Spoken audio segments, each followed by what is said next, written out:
witness today, right now, I personally, it reminds all of us that heroism is not only found in history, it is alive here and now.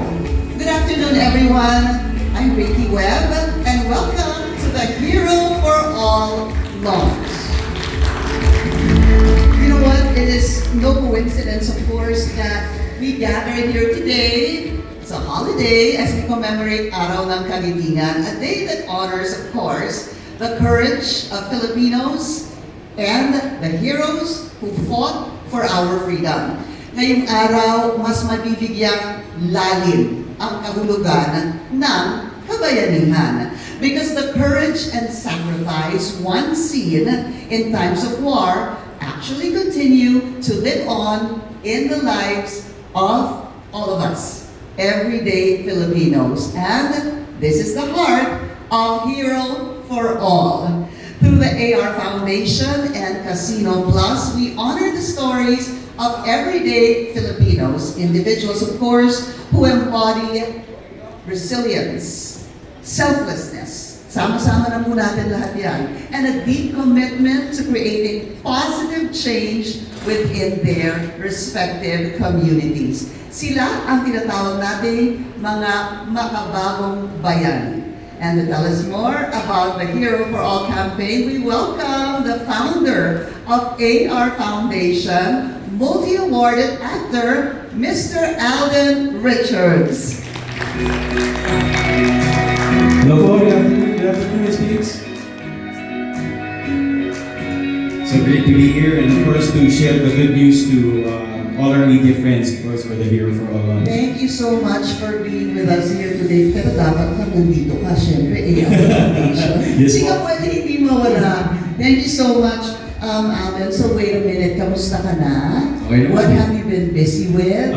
So right now, of course, we've been doing a lot of work in terms of TV, so hosting Stars on the Floor in GMA, then this April po, we'll be flying to Siargao as well to start the series.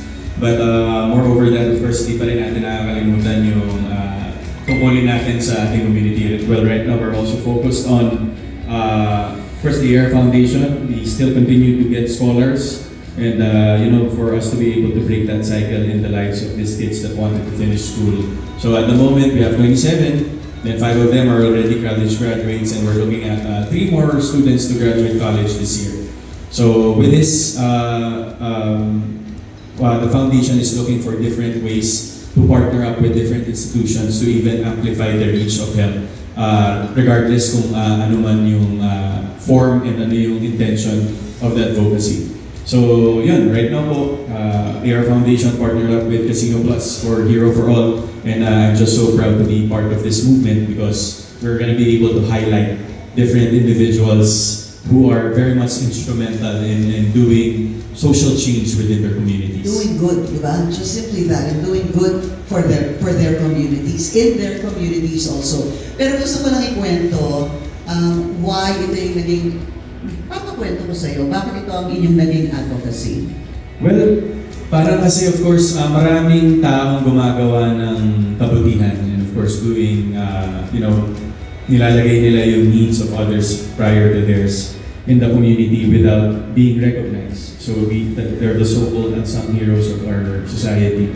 And I'm just so proud and happy that we were able to come up with this, of course, Casino Plus, to give recognition to these individuals because the intention of this movement that we're doing right now is to really amplify the reach of the message and to even produce more.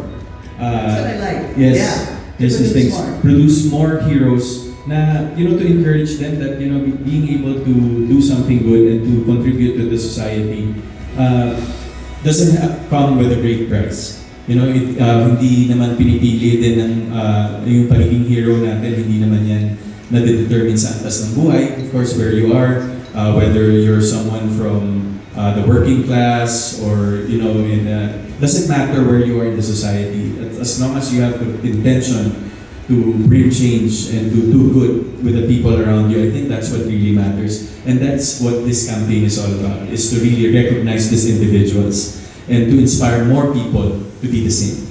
Right. So, yan po ang advocacy ni Alden, and of course, what we are pushing through right now. So Hero for All is a program, Alden, that actually aims to identify Filipinos who change their communities without institutional support, recognition, or even resources. Yes, exactly. Miss Liz, kinikilala sila hindi lang dahil sa kanilang mga nagawa, but for what they can still teach and contribute to their community. And perfect. Napapanahon mo talaga ito dahil marami tayong matututunan sa isa't isa, lalo na sa pagmamalasakit, especially during this time. Pero minsan natin ayoko rin during this time na kinakaharap natin. Dapat mo ingrained sa atin yan. Dapat innate sa atin yan. Tulad nga na nabanggit kanina, heroism is already a huge part, ito yung gusto ko, of the Filipino DNA. Today, that same spirit can be seen from our modern-day heroes, the OFWs who actually work day and night, napapalayo po sa kanilang mga pamilya, at sa bawat Pilipino nasa gitna or ng lahat ng kanilang pinipili na gumagawa ng mabuti kahit na yung walang nakatingin. Yun yung pinaka-importante. Exactly, Ms. Pink. Sobrang timely at inspiring din ang team ng program na to for us because life sometimes has a way of blurring our vision. Of course, with all the noise that's happening around us, di ba, minsan it kind of derail us from our vision and our goal. And sometimes nakakalimutan natin that heroes are not just characters in a story. If we just, take a moment to stop and look around us, andyan sila.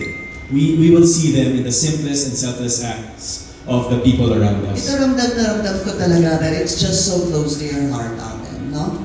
Yes, actually, Ms. Biggs. Kasi nagkaroon din po ako ng chance to actually do hero roles in 15 years of my career. That, like in 2014. Ito mo nga. Yes.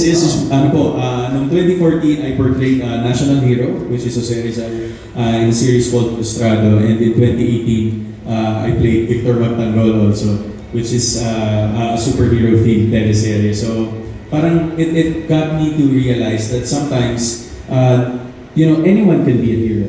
There are just ordinary people with extraordinary missions. So that of course, and it kind of challenges all aspects of their lives. So talagang sometimes things like that, things that we see on TV, has its way of telling us messages that to be extraordinary, you don't have to do extraordinary things and things, exactly. Very inspiring to actually hear that because yung para bang nag-merge yung iyong roles into your advocacy sa Exactly. atin. Kaya talagang minsan sinasadya ng Diyos yan, Amen. na mapag-align yan. Alright, so let's continue. It's time, of course, to introduce a very special individual. Ito na po, someone who in the face of life's greatest challenges chose to rise with courage and compassion. Let's get to know our very first hero for all through this video.